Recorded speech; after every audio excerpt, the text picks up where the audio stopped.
Ladies and gentlemen, welcome back to the Track Limits podcast team. We've got an interesting segment in store for you, but before we get any further, make sure you like, follow and subscribe, and don't hesitate to send us any comments and feedback on content that you want us to cover in the future.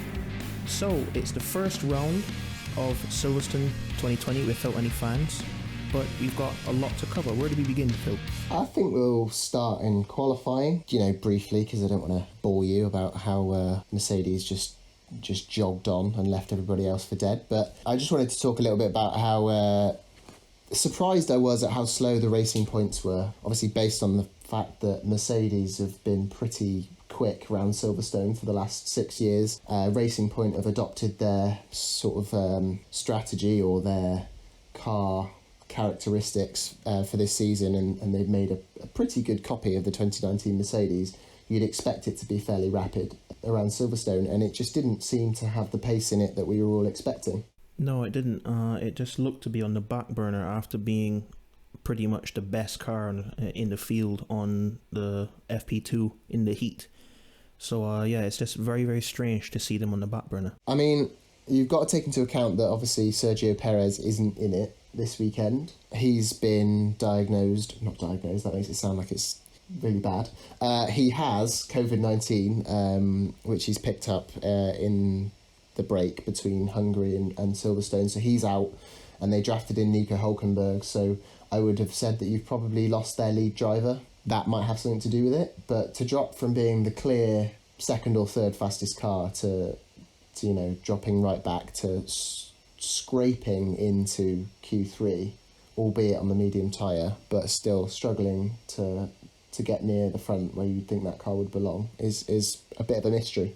Other quali bits and bobs, I thought Hülkenberg did a good job to get a call on Thursday night, say, can you come race our car, jump on a plane, jump in a simulator, get in the car for the practice sessions, and then to be quite close to Stroll. I thought that was pretty good. Yeah, what a guy. Yeah, was it at 4 o'clock on the Thursday, he was like not too hopeful that he was going to get a drive. 4:20, he was reasonably hopeful. 4:30, he was like, I'm pretty sure I've got this. And then about 6:30, he was already in at Silverstone in the simulator until 2 a.m. He's still committed, isn't he? You can't fault that. Definitely, he wants to come back. I wanted to make honourable mentions as well for Leclerc and Norris. I thought they put in some good laps to come. Leclerc slotted into P4, Norris in P5 for qualifying. I think they were good laps. Yeah, you'd have to say that they those two drivers seemed to outperform their cars and out-qualified the Racing Point in qualifying, which was, by our reckoning, quite some effort. And then it set them up well for some promising racing on Sunday. Yeah, just to back you up, Josh, I mean, Leclerc is set to 2 in a Ferrari that's clearly not got the pace. I mean, that alone, just that sector that he managed to string together, deserves special mention. I don't know where he pulled that from, but we need to see more of that from Ferrari this year. I think they recognised that they had not got the engine power, so they ran a very slim rear wing, something that you wouldn't normally see at Silverstone, and they really kind of gambled on having a better Sunday than a better Saturday, but Leclerc kind of put them in the right place for Sunday. There seems to be a little bit of a performance differential between the two Ferrari drivers at the minute. I know we were talking about this earlier, but it appears that Leclerc is able to cope a little bit better with the struggling Ferrari than Sebastian Vettel is. I think, in my opinion anyway, certainly Charles doing a better job this season so far.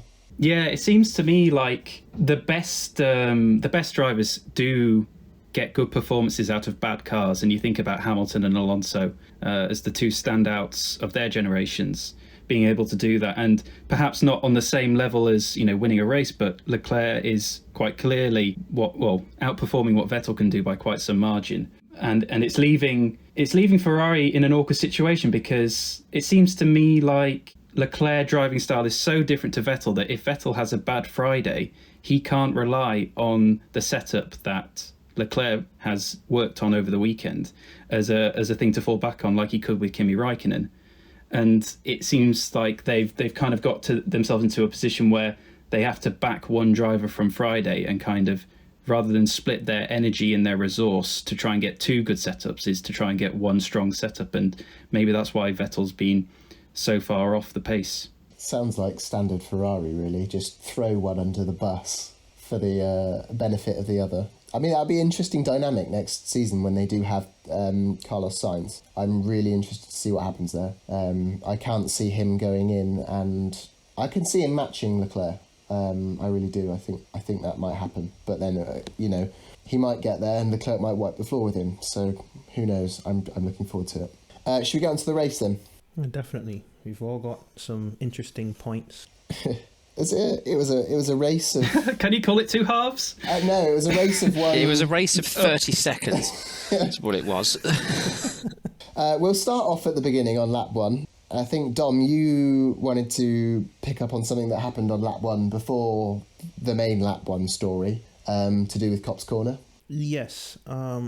We saw Vettel getting a run on Ocon going into Copse, attempting to go around the outside. He had a bit of a run on him, and he just locked it up and under-rotated the front right tyre on a corner that's off-cambered outside.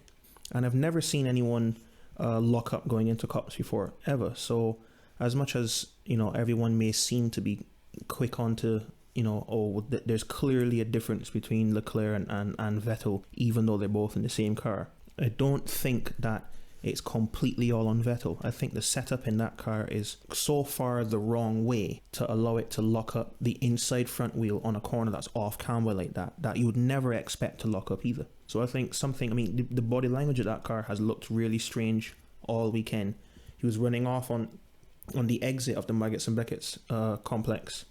I mean, many people were doing it, but every time he went out for a quali run in FP2 and FP3, he ran off into the little strip of gravel before the exit curb. Yeah. And it just looks like when you get on a power, the car rotates a bit and then it just stops rotating and it starts to push again. And I've not seen any other car, not even the Williams or the Alphas, do that. And it just looks like the setup in that Ferrari is completely the wrong way, but it's also completely the wrong way to Leclerc as well.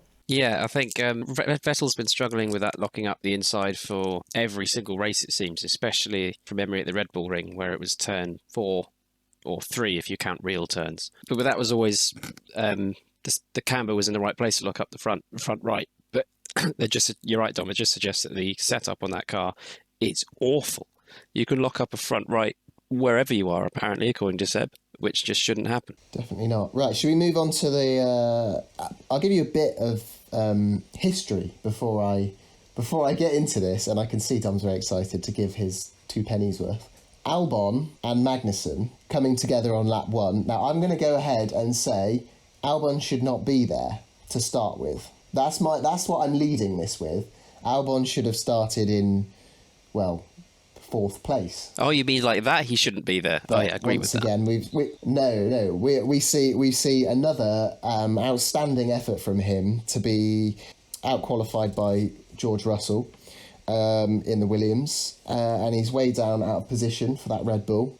Then they had an accident on the last corner on the entrance to the start-finish straight. Now, Magnussen had made a wee mistake on the way into is it called the farm chicane? I can't remember. There's so many different Club names. corner. Club corner. Yeah, into Club corner. He made a slight mistake, going a little bit wide, so had lost a little bit of momentum and was taking his line through the last corner. And Alex Albon had quite a quick speed differential and decided to drive his Red Bull into a gap that was never going to be there for long enough.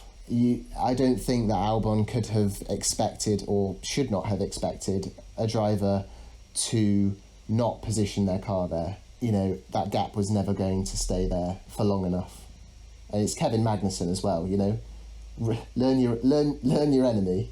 Kevin Magnussen moves out the way for nobody. Yeah, he doesn't move. Yeah, the other thing you got to mention is that these cars they're not small by any chance, and they've got a massive blind spot. So even if someone appears alongside of you and their front wing isn't in line with you in the cockpit, you're not gonna be able to see them. Yes, Magnussen knew he was there.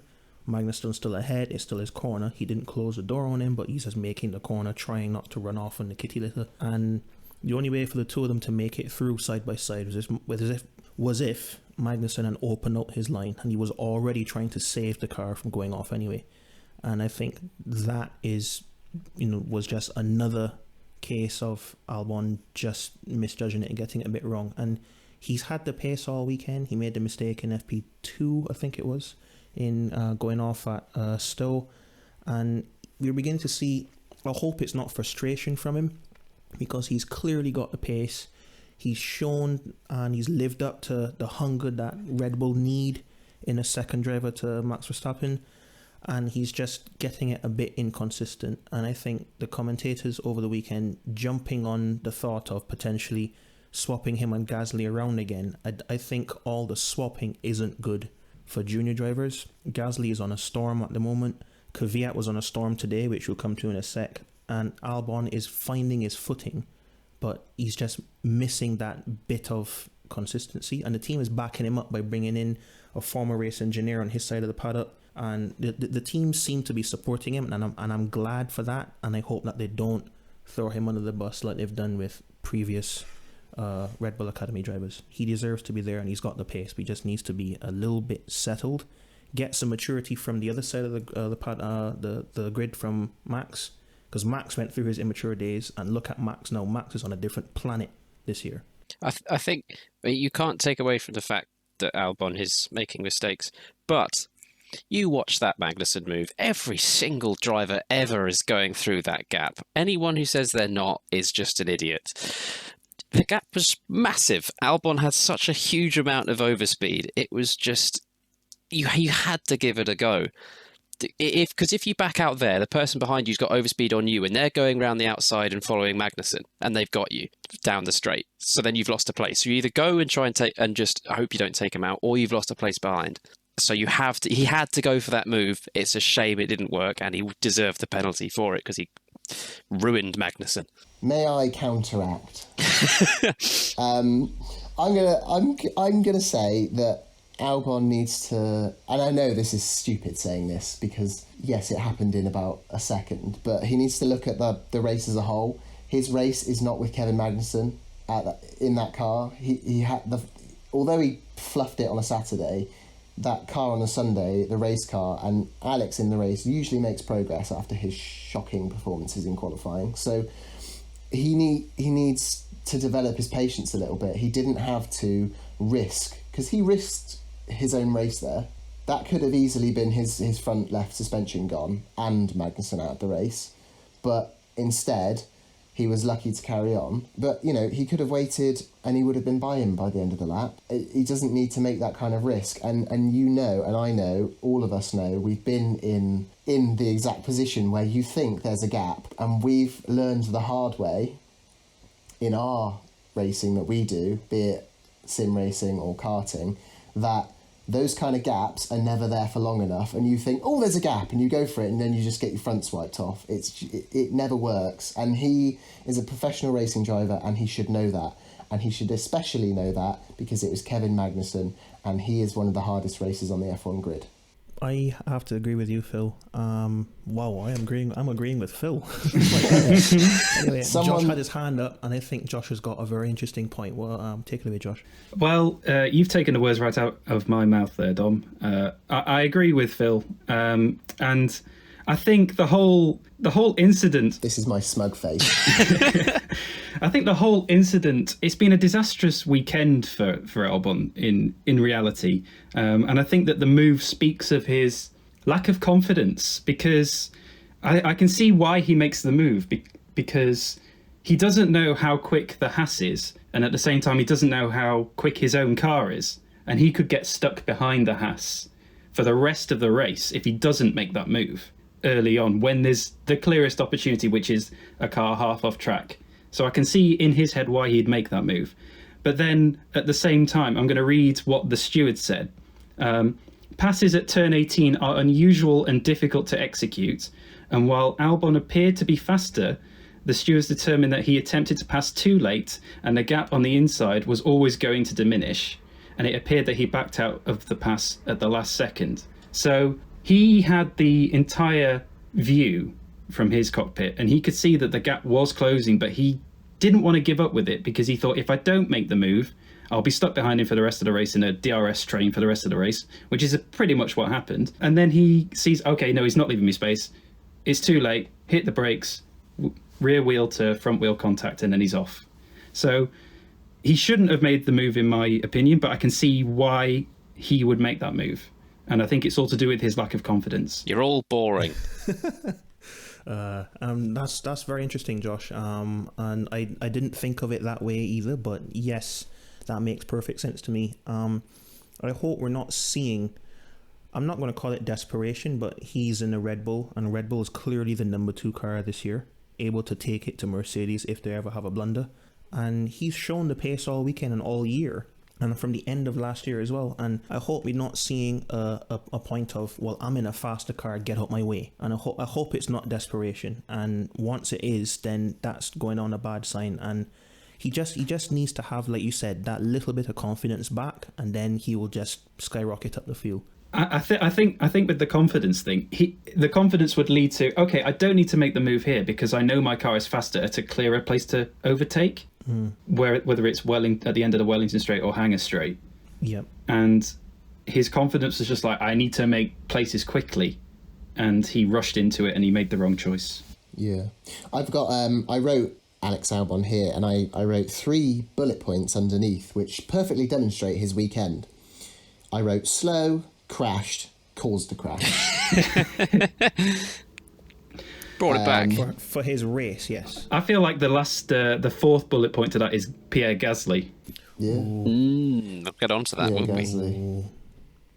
Right, well, before we get on to that, the next major thing that happened was on lap 14 with a very bizarre Danny Kvyat incident. What's your take on that? I mean, I saw when the camera panned round to this dust cloud and the car looked, I immediately thought that is a big accident. I didn't know where it was immediately. I didn't know what had happened. I just thought that's quite a big collision he's had with the barrier there. Turns out it was going through Maggots and Beckett's, and the back end of the car just decided just to rotate, and it rotated, snapped round to the right in a left-hand corner, but that left-hand corner is never a place where I've seen a car spin so violently. I mean, I've seen people lose their rear end and sometimes fail to catch it. You know, through qualifying yesterday, I think Leclerc had a bit of a moment there.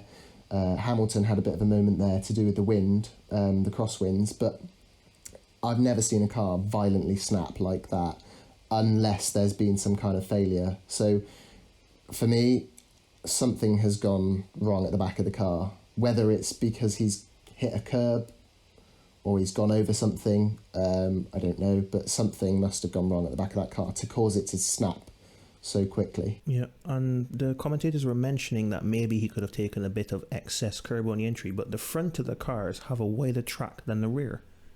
So the only way to take an excess amount of curb there to unsettle the car that much is if the rear of the car, the inside left, hits that curb to unsettle it. And I don't think he was that close to it. And the way how it snapped, I mean, you're going into there flat out. Even though it's the opening lap and you're on full load, that entry to that complex is flat. You mentioned Lewis and Leclerc having issues, but it was in the second left-hander that they had issues. After the loading is beginning to add up after the first 2 corners, and then you get that gust of wind. That entry into there isn't really known for having the wind because it's at a different elevation to the others. It sort of drops off a bit, and then right in that bit where it drops off is where you get the gusts of wind. So I think whatever happened there, and I think on the group chat, Chris mentioned that there was a bit of debris flying once the car started to pitch before it went off on into the gravel. So I think we saw him slapping the camera walking away, and he looks absolutely dejected, and I don't think it is his fault at all. I honestly don't think it's his fault. But what do you guys think on that? He beat himself up on the radio saying, "I'm sorry, guys," and it seemed like from his perspective he thought that he did a mistake. But I have to agree with you, Dom. It's just so unusual for the car to go like that at that corner. It's I don't think I've ever seen anything like that happen before. The one thing that I thought at the time was it was a Pirelli failure, and I was there in 2013 when practically half the field were in danger of their tyres exploding at any point.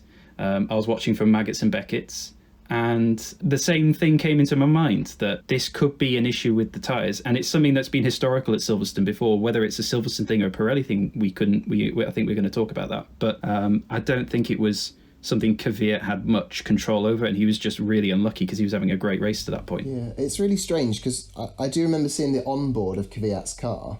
Although I don't feel like it was his fault at all, it did seem that he took a different line into that corner with quite a lot of curb on the left, more than the cars in front of him, but still not enough for it to do that. And it's really, really just a bizarre accident. But yeah, like you say, the Pirelli thing, I mean, they've resurfaced Silverstone again since last year. So it is very... fresh, crisp. Aggressive, fresh, new asphalt. Sharp.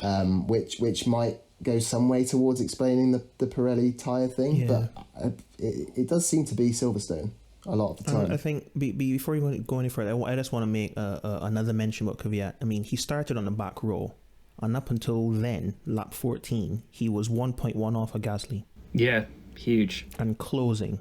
I think he would have had a stellar race. He would have gotten past Gasly and moved even further into the top 10. And I think that's why he was so angry at himself. But again, I don't think he has himself to blame. So it's a really awkward position for him to be in. And I hope that he regains that confidence for next weekend, because we can see an even more fired up Kvyat. And I'm relishing that. Shall we move on? I think between that lap 14 and very nearly the end of the race, there seemed to be this lull, and we often get a bit of a lull sometimes with Formula One races when everyone's sort of on the same tyre compound and they're just pounding laps out. A couple of key things to mention, the couple of key things being drivers behaving badly with defending their position. Romain Grosjean... no rewards for guessing who, yeah. Romain Grosjean and Lance Stroll, I just feel like their moves in the braking zone on cars that were closing at quite a rate of knots. There was a big overspeed with the DRS Open, I felt, today at Silverstone. So when you've got 15, 20 kilometres an hour of overspeed, you can't just suddenly swerve into the path of a car that's coming up behind you. And I don't care if they say they weren't sure if they were there or not. Rubbish. They're professional Formula One drivers. You can even see Lance Stroll looking in the mirror and doing it to Daniel Ricciardo. That's what annoyed me about Grosjean. Seeing Grosjean do that really, really annoyed me, because you can see both times he's looking in the mirror. He's seen them, they're going to come down the inside. He's waiting for them to move, not even looking where he's going. And as soon as they make the move, he defends. Twice. You can't do that. It's just crap defending. He clearly doesn't. He's just a rubbish racing driver. He may be quick, but he's just, as with his previous exploits in the crashing department, he doesn't know how to drive next to people. It's the and it shows. It's showing so badly. Your use of the word... sorry, mate, go carry on. No, I will go on forever. I'll stop. Your use of the word defending, I think, is quite flattering, actually. I wouldn't call it defending, and more of floundering. Attempted murder. I mean, it could end really badly. We've seen it. I mean, cars as the president of the GPDA, what kind of example does that set as well? I mean, like... it's a dictator. Yeah. I'd just like to point out as well, if it was somebody doing it to him, he'd have been whinging on the radio like nobody's business and he was creating anyway, after the race. He was whinging anyway. Speaking of whinging, I thought, on a slight side note, Carlos Sainz was a bit whingy this weekend, wasn't he? I thought every single time he came across someone in qualifying, he was on the radio going, they got in the way. And it's like, well, yeah, they tried to move out the way. What do you want them to do? Yeah. The same in the race. Obviously, he came across... Grosjean, which was understandable, but even so, it's like, say it was a bad move. There's no need to be like, oh, he nearly killed me. He came across Max in, I think it was practice as well. That was Ocon. And it might have been Ocon, yeah. And he instantly got on the radio and said, oh, he impeded me there. And I think the commentators nipped this in the bud straight away the moment it happened. He said, it may not have been impeding him in terms of, position or anything, but it may have impeded him in terms of the aero wash. No, I mean, when you start giving drivers that kind of power to say, oh, he impeded me, how much is aero wash? Can you see it? How far in front does a car need to be?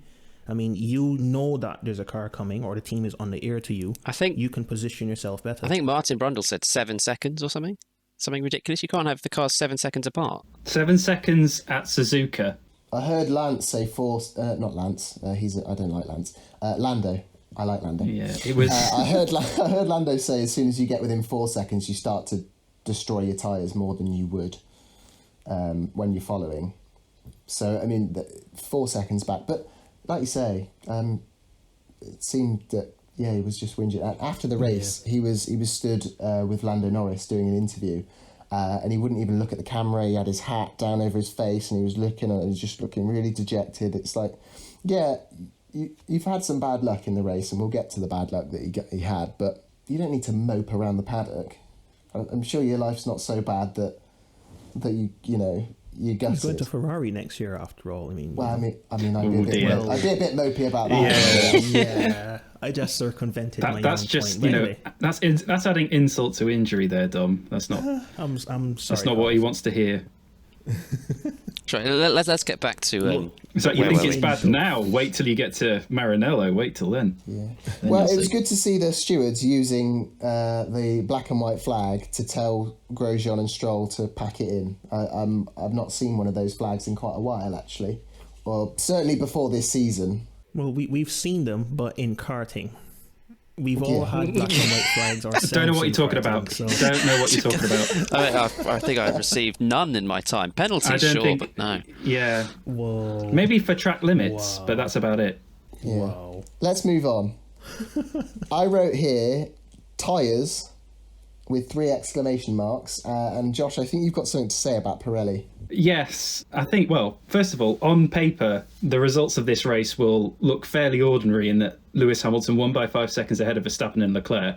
But what unfolded in the last few laps was quite simply extraordinary, and not in a good way, because the Pirelli tyres simply disintegrated and left a lot of the cars in danger, is the simple fact. I mean, it wasn't safe, and whatever Pirelli were saying to the teams prior to the race, saying, the tyres will do this X amount of laps, clearly the tyres weren't built. They need a special construction or something for Silverstone. And Pirelli's tyres have a history in F1 for being fragile and inadequate, not good over a long distance, can't survive a race, can't survive over a couple of curbs for an hour and a half. I think Pirelli have quite a few hours ahead of them to analyse what went wrong and what they can do to stop this happening next week. Yeah, I must say, I think that it's important to distinguish between a tyre not lasting and disintegrating and delaminating. Yeah, like we all say about the tyres, they drop off a cliff and they get slower and they lose performance, and drivers can, on new sets of tyres, can be seconds faster, but when a tyre physically falls off the rim and all of the air inside it is released into the atmosphere, you cannot say that has not lasted. You've got to say that there's something gone drastically wrong there. And Pirelli, they said that the hard would last 40 laps. Bottas did 39 laps on his set of hards. And when you hear the Pirelli lap predictions, or whatever they call them, you can usually sort of think, well, okay, 40 laps is a long way, and by the end of it will be significantly slower, but you could sort of count on the fact that the tyre would still have air inside of it at the end of those 40 laps. It's the basic characteristics of a tyre, isn't it? Yeah, I mean, they've been making tyres for a fairly big chunk of time now. You'd have thought they'd managed to get the basic principles of tyre construction down. Air goes inside, not outside. I know they're doing 200 mile an hour, slapping around a race course at God knows what speed and what forces are on those tyres. Probably would blow your minds, but the tyres in early 2000s stood the test of that, albeit not the ones at Indianapolis. But tyres can be made that work, yet they aren't being manufactured. There's something going wrong. I'm not going to be buying Pirelli rubber for my road car. I can't afford Pirelli, so that's good there. Yeah, it's a good job they don't make condoms. Yeah, it is. Dom, I think you had something to input on that, yeah. Yeah, I just want to make a point. I mean, we've seen tyre delamination in many different forms over the years, but we've not had big blistering for a while in F1. And we saw big blistering today, even in F2 that had big blistering going on. And they're obviously on a different tyre size, which is obviously, a bit different to what the F1 guys are dealing with. But the delamination happened purely and simply because the surface of the tyre just couldn't withstand it anymore, and it just opened up. And you saw the onboard of Carlos, the tyre just kind of went limp. And that's just almost like the air just seeping out of the tyre from the surface, not from the bead or anything. And it's like, if there's, the part in contact, it's not like the sidewalls are too soft or anything, or on the 18-inch wheels in F2, the sidewalls are too stiff, so you're getting a lot of friction across the surface. It's literally the surface, the bit that's in contact with the road, just isn't good enough. And as a tyre manufacturer, as you guys have said just now, for doing it for eons, you shouldn't be getting it wrong, and you got it wrong already in F1 more than once. And yeah, I mean, it's just not good enough from Pirelli. I think it's something that they really sort of have led themselves down this path. Since they joined F1, they were given the task of making tyres that were not one pit stop per race. But today we had a one pit stop race, and we still had the issue. The other point I was going to make was that these tyres, it's important to get a bit of context in that these tyres are essentially the 2019 tyres, but with slightly updated compounds. So the construction of the tyre is the same as last year. And when you think about how the Mercedes this year is something like, 6/10 faster than last year, and it's producing way more downforce, at a high-speed circuit like Silverstone, the tyres are at their limit, pretty much. They didn't have development in terms of construction for 2 years now, because the team said we prefer the 2019 tyres to the development 2020 tyres. And Pirelli couldn't do anything about it because the teams didn't support it. Can I ask you a question, Josh? You may know more about this than the rest of us. How were the tyres tested, and how do they come up with the compounds? Because that's something that that we can dive into. Well, I think one thing that's been a big factor is that the actual rubber itself is synthetic, so it's not a natural rubber which Bridgestone previously used. So I think they actually develop it in a chemical formula, and that has that's how they've been able to have this control over the tyre to give it thermal degradation characteristics at a certain point, and that's where the cliff came from. But when it comes to the development of these tyres, I don't think they do any on-circuit development at all. Certainly not recently. When they went to the wider tyres, they borrowed a Red Bull, a Mercedes, and a McLaren or a Renault or something, and just stuck skirts on it so that it made the same amount of downforce whilst they were developing it. But since then, I don't think they've done any on-track testing. It's just simply been with the teams on, the eventual Pirelli test days that they have once every season, and then that's where they get their data from in terms of the real-world stuff. And it tends to be at circuits that aren't relevant to, or aren't at the most dangerous circuits in inverted commas. They're at Abu Dhabi, or I think maybe Mugello was one, but that was 3 or 4 years ago. So yeah, the approach just seems to not really fit very well with F1. I think that's something we can dive into again. I'll definitely be doing my research on that, because I did not know that that's how they test the tyres, and just hearing that's just simply not adequate. Yeah, they need to buy an F1 car basically. Or have a dedicated test team. And I know they do dedicated testing in WRC. They actually have X-Works drivers and an X-Works car. Yeah. And they've been having issues in WRC as well. So, yeah, I think that could be Nico Hülkenberg's job. Yep. Yeah, good point. But yeah, definitely, I think Pirelli need to get their act together.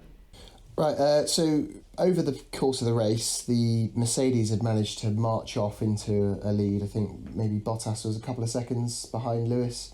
And then from a gap from Valtteri in second place back to Max Verstappen, I think that gap was maybe 10, 12. It's around 10, the whole race. Around 10 seconds. And then behind Verstappen, an absolute chasm to Leclerc. enough for a pit stop for Verstappen to come out still ahead.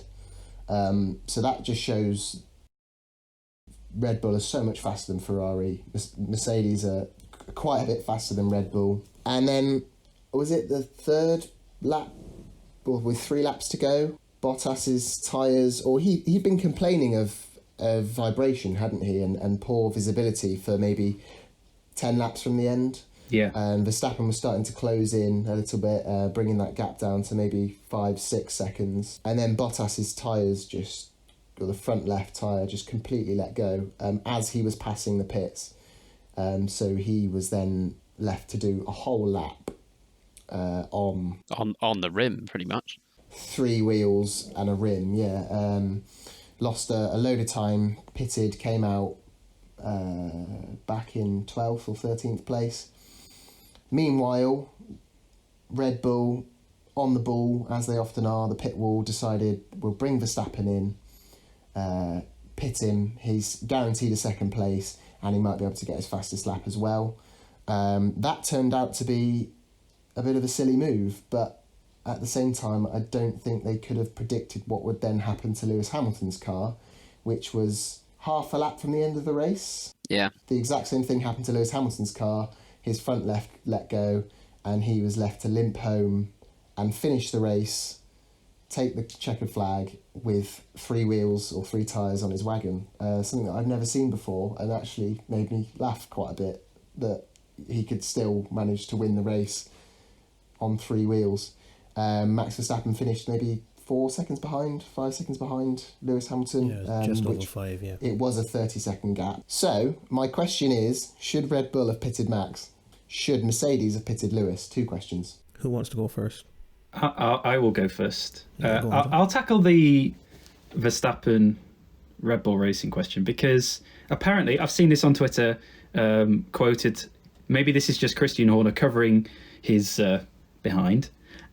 He said that when they pitted Verstappen, they found cuts on his tyre. So they didn't say they were to the point where they would have failed in a lap or 2, but they said that, you can infer from that it was a risk not worth taking, considering the gap that they had behind them. And they could have equally lost 2nd place or 3rd place. So I think they would, if you look at it from probably even an engineering point of view, it's safer. I think engineers tend to be quite safe sort of mindset in terms of you want to protect what you have. And then maybe the racer mentality sort of took a step back from that one, which isn't normally the Red Bull way. They seem to, they'll be one of the first to go on a different tyre to try and make something different. But for the reason, I think they were justified in going with pitting, and I don't think they can look at it as a lost opportunity. If anything, they've gained a second that they shouldn't have had. Yes. Really. Then, after Red Bull pitted Max, I think that Mercedes definitely should have pitted Lewis. Yes. What reason would they not have had to do that, do you think? Well, I want to answer this on the point of Lewis's driving style. And, we all know that Lewis is better at saving tyres. Even back in the Lewis and the Rosberg era, he was better at saving fuel and saving his, the energy in the batteries and stuff like that. He's just so much more tidier than others. Not to mention Bottas staying within 2 seconds of Lewis for the duration of that second stint. Now, going off of Lando Norris's 4-second window to being affected by air wash, Bottas's car was always going to be in worse condition just from staying within 2 seconds. But that's how much harder Bottas is fighting against Lewis. Lewis has got the race in his pocket. He's got everyone else in the grid in his pocket. So it's he can do basically what he wants. And fortunately for him, he was at a part on the lap where he saw it start to go down, and then he reacted differently. And we saw when Carlos's tyre blew out, he continued trying to push, and maybe that's the maturity coming in. But the tyre almost completely came off the rim. He had lots of sparks. Lewis finished his lap and the cool down lap back into the pits, and the tyre surface still stayed on the rim. Good job, Pirelli. So bad job, Pirelli, but you get what I mean. I think what saved Mercedes today is Lewis Hamilton being that good at just mechanical sympathy nursing. as opposed, and I think the moment that Max pitted and that 33 or 34 second gap opened up, that should have been the point to say cool. And they had already got on the horn to him saying, well, look after tyres, don't go after fastest lap. I don't think Lewis was going to go after fastest lap anyway, because you can see the tyres opening up. But that would have been the perfect time to say, okay, Red Bull have done it, we can cover them off, we've got 33 or 34 seconds gap, put him on the softs, and he can then go after fastest lap and get 26 points. And I think Mercedes were caught sleeping on covering Lewis, but they were lucky. And I think Lewis being that much tidier a driver is what saved Mercedes today. I think we need a job on the pit wall. Yes. I really do. We need a job in every aspect of F1. I think we'd make it much yes, better. Please. Yeah. Josh is the perfect steward. The rest of us can communicate. Phil, you can be on the pit wall on the horn to them. I think track limits have a lucrative business that we can sell to you guys. We could be contracted. Do Ferrari's strategy for them. Theirs is historically poor. Yeah, but we're about 2.5 hours late usually. We wouldn't That's do the only anything issue. worse, would we? Anyway, after that, we had obviously the same thing happened to Sainz on the last lap, which meant that Ricciardo and Norris got past to finish 4th and 5th. Leclerc came home in 3rd, which I think, and I will get to later, was a really good result for that Ferrari, which we've touched on being a bit horrific. And yeah, that's kind of what happened. Lance Stroll in 6th, Sainz in 7th. Nope, this is qualifying. What am I now? let me try that again. Nope. Ocon in 6th, Gasly in 7th, good drive from him. 8th, Albon. 9th, Stroll. 10th, Vettel for claiming the last point. Bottas just missing out on points, so he's lost 25 points in the championship race to Lewis Hamilton. Has that already sealed the coffin of Valtteri Bottas's championship fight? I wouldn't say so, because we're going to Imola, we're going to the Algarve, we're going back to the Nürburgring. Is it Nürburgring? Yeah. Yeah. Right. GP. Well, Bottas hasn't been to Nürburgring in an F1 car. Lewis has, but I don't think any of them been to Mugello, and none of them been to Imola in a while. And I think, Bottas is a much more of a knife-edge driver than Lewis. So particularly at the Algarve and the Mugello circuit, that may play into Bottas's hand. So it's not over yet. And we've always seen that Bottas can take the fight to Lewis, particularly in qualifying. I think Bottas kept him honest, and Lewis really had to pull one out the bag to get the leap upon Bottas yesterday in qualifying, and also during practice. So I don't think it's over yet, but if Bottas starts to think that way, he's emotionally and mentally going to eliminate himself from the championship fight. And as long as he keeps his mentality there, he will always be in a shot. Okie dokie. You should be a motivational speaker, Dom. That's pretty good. Multi-talented. Yeah. Right. You know what I mean? Let's take a moment to look back on our hopes and predictions for this race. Last podcast, every podcast we always make a hope and a prediction for the upcoming event or race that we're talking about. My hope, this was just wildly out there, I said that I hoped Lance Stroll would win because the Mercedes might have something go drastically wrong, and that Lance Stroll would, outperform Perez and win. And my prediction was that Mercedes would qualify 1.2 seconds clear of every other car. Ooh. Now, well, I was close. Yeah, you were. It was, Max was a second behind Lewis. I think Valtteri Bottas was 0.3 behind Lewis. But from the pole time, the next fastest car was 1.022 seconds. So, yeah, I was wrong, but I was nearly right. I think half a point. I'll give you half a point for that, because that is pretty close. Okie dokie. We should really keep tabs on that. It's a very good point. We might have to listen back to our We should have a podcast. championship of predictions. I would get full points for I'll Norris. start the championship now, starting from today, because I got half a That's point. not so fair. That is not fair at all.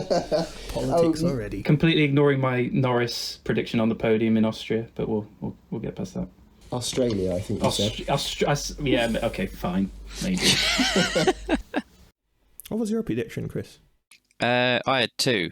Well, my prediction was a Merc 1-2 Verstappen 3rd, which nearly happened. Half point. Yeah, but my hope nearly happened as well with the McLaren 4 and 5. That would have been nice. So you must really hate Pirelli then. Yeah, Pirelli, I'm not happy. They can go die in a hole as far as I'm concerned. You'll be sending hate mail to them after this podcast. Yeah? I am going the strongest worded letter I can think of. I'm going to start it, Dear Sir stroke Madam. In red lettering. To those it may concern. No. Dear so-called Pirelli Motorsport. Yeah. So, hold on. Do we give Chris a half point? I think so, Yeah, because, I Chris mean, gets a half 1-3 point. is, he predicted Yeah. he predicted 2 out of 3. Yeah. What about thank you. your prediction, Josh? We don't need to talk about that. What did you predict? Go on. I predicted that Merck would lap up to 3rd place. Wow. You forget I how think long the lap is at minus Silverstone. one for that, surely. -1. This is... And These- then your 1 point for the Australian podium can cancel that out, so you're on 0. Wow. this is... Dom, you did make a prediction, but not on the podcast, but before the race you predicted... No, I wasn't on the last podcast.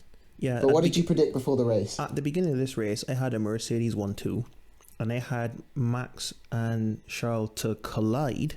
That's what I put. And then I had I had a train of Stroll, followed by the 2 McLarens, and then Ocon. So no points then. And I had Hulkenberg to make it into the top 10. So That's yeah, quite I must be a it's- minus 20 by now. That's a I'm pretty gonna put- big I prediction. just put a big fat 0 there. Nil Right. A nil point for Ocon. Moves us swiftly on to the hopes and predictions for next race. Next week, At Silverstone again, Silverstone. isn't it? I haven't actually thought about this. My prediction, I predict there's going to be some Pirelli carnage. Actually, am I allowed that one? That's quite vague. I predict that a tyre will delaminate within the last 5 laps of the race on someone's car. And what's your hope?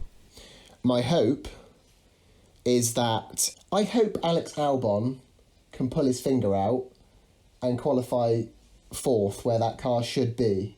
Because I'm really starting to feel sorry for the Red Bull mechanics. I really am. That's my hope. And I'm starting to feel... Obviously, I feel sorry for Alex because he's starting to look like a bit of a mug. But Harsh but true. Yeah. Harsh but true. I would agree with you. Anyone else got a hope or a prediction? I'll go next. I predict that next week will probably be the prime strategy will be a 2-stopper, but I reckon people will be switching to the 3-stopper with Pirelli's being that much softer next weekend. That's what I predict. My hope is that Hulkenberg makes it into the top 10. Okay, that's a nice one. Could we, with your prediction, I'm thinking if we're making this into a championship, I might start predicting, that somebody's going to win the race. I was just going to say that. So, I mean... This could has we be a changed bit my more- entire mentality. Could we be a bit more clear on... Specific. Who's going to 3-stop? I reckon we could see some 3-stoppers from teams like Renault, potentially Ferrari, maybe running 2 stints on the softs and then doing a stint on the medium. It all depends on who gets into qualifying, but I reckon the teams that lost out today, or the ones that were lucky today, particularly Renault and Ferrari, will be looking at maybe a 3-stopper next week and double stinting softs. Okie dokie. Right, Josh, your very specific prediction, please.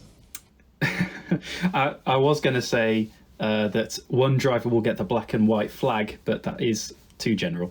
So I'm going to completely switch up and say that both Renaults will beat both McLarens. I think on race pace, the Renault was faster. So if they can beat the McLarens in qualifying, then that should lead to a good race result. Okay, locked in. Hope? That's quite rogue, but I like it. Well, I like the difference of it. I don't like the reality of it, but yeah, that's quite rogue. That'll be interesting.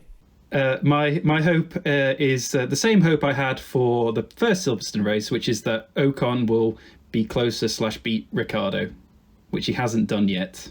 Dom?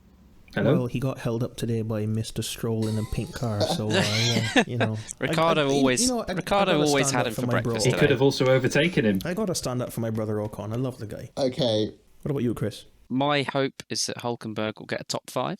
I'd like to see Hulkenberg do well. Podium would be nice, but I don't think I can't say I hope with that. That's not realistic. My prediction is Grosjean will not finish the race. Oh, well, come on. That's obviously going to happen. He has today? the lowest odds. That happens half the time. I think that's cheating, Chris. How's you that need to cheating? have another prediction. Grosjean will Why? crash. Give us a reason. Give us a reason. This is just Will your you- competitive streak Chris, coming out. It's Chris, awful. if you can That's tell a us, fact, not prediction. if you can tell us whether he crashes on his own or with somebody else, then I'll allow that prediction. Or you can predict the lap he crashes on. That's harsh. That's hard. All right, okay, I'll change. I'll Does he change just mine. drop it on his own, or does he take someone out in the It's going to be Kevin Magnussen, isn't it? My prediction is that both Racing Points will. Oh no, that's a crap one. I don't know now. It's difficult. Scrub that one. Just go with the whole Grosjean thing and then the manner of crashing. All right, okay. So Grosjean will run out of talent going through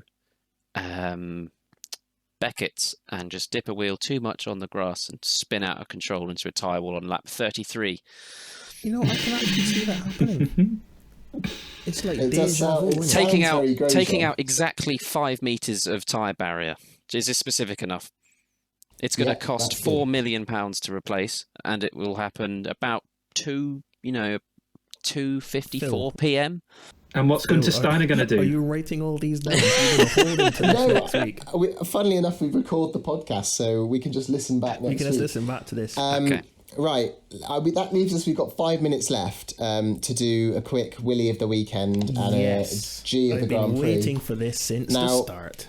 Dom, you sound like you're ready to go. So Yes.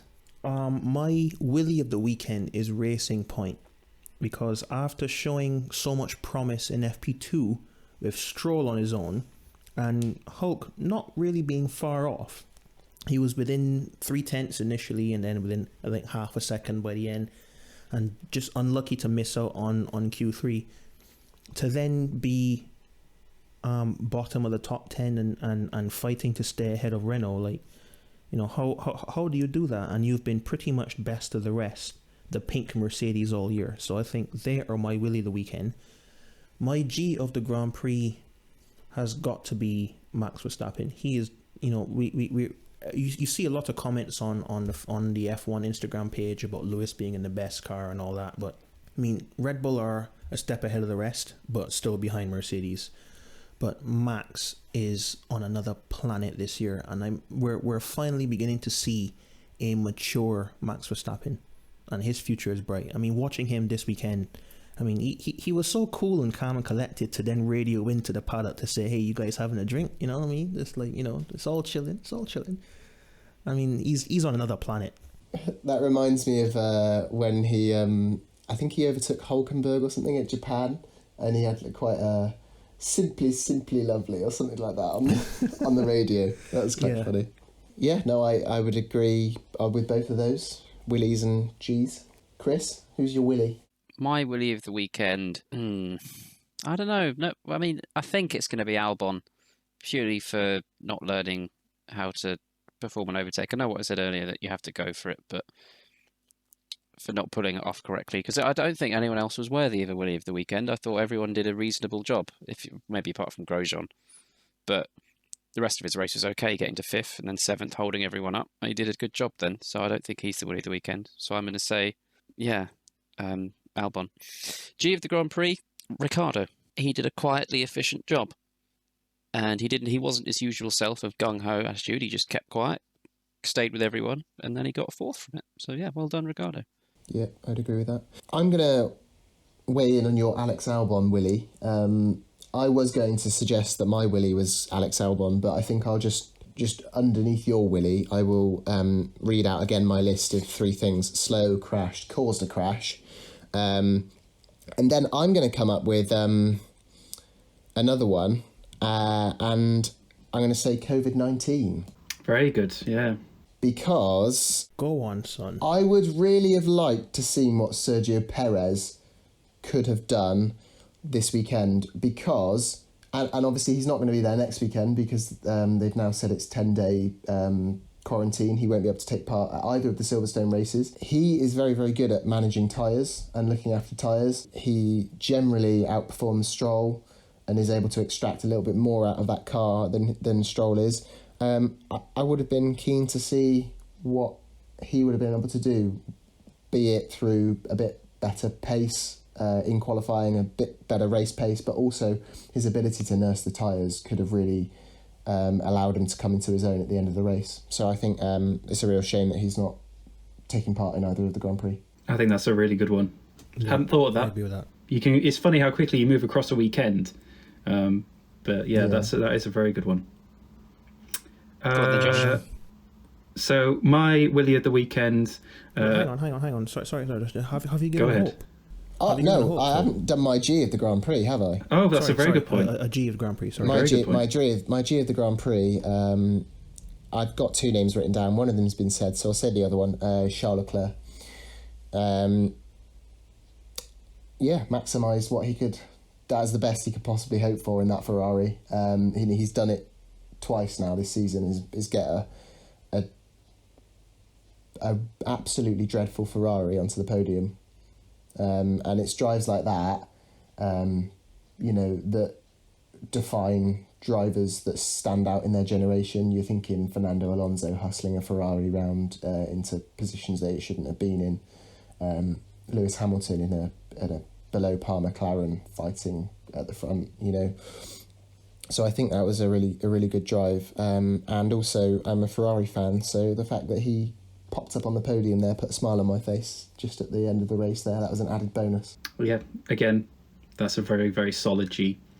So yeah, I'll get on to my Willie of the weekend. So I would say Pirelli were the Willies of the weekend. Preach, brother.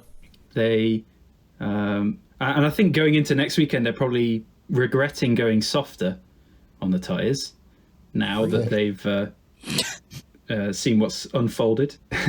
Yeah, if the listeners could see what Dom's doing right now, then he's basically preaching to what's just been said. Preaching to the tyre gods. Preaching to the tyre gods that doesn't happen again.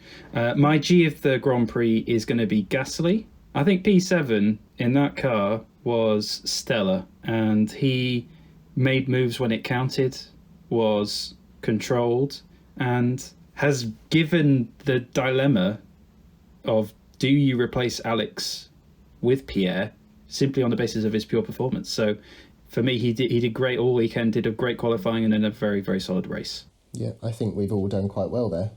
Very well stated, John. Right, that seems like a good point to end on. So thank you very much for watching. We've been Track Limits Podcast.